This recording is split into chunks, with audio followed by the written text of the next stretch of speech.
құрметті ұстаздар мен оқушылар. Мен 7-ші А сынып оқушысы Сағынбаева Мунира.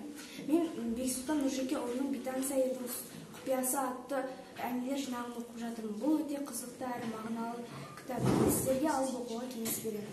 Мен 7-ші А сынып оқушысы Мұратұлы Өрен. Мен қазір оқып жатқан кітап «Тазының өлімі», авторы Мұхтар Мағауин.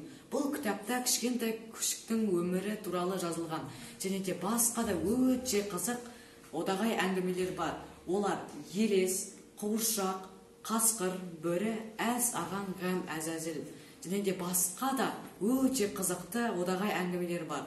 Мен сіздерге осы кітапты оқуға кеңес беремін. Мен 7-ші А сынып оқушысы Мырзахмет Маржан. Мен қазіргі таңда Төлен Әбдік жазған «Оң қол» атты кітабын баяндап бергім келеді. Оң қол 17 жасар Алма қыздың оң қолы өзіне бағынбайтыны туралы бейнеленген. Соңында оң қолы өзін буындырып өлтіреді. Бұл кітап өте аянышты, сіздерге оқуға кеңес беремін.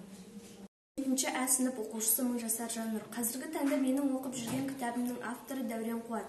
Бұл кітаптың аты «Бөрі соқпақ». Бұл кітапта мүйіз тармақ, күнекей крекей деген аңыз әңгімелер бар. Бұл кітапта тылсым әңгімелер өте көп. Оқуға кеңес беремін.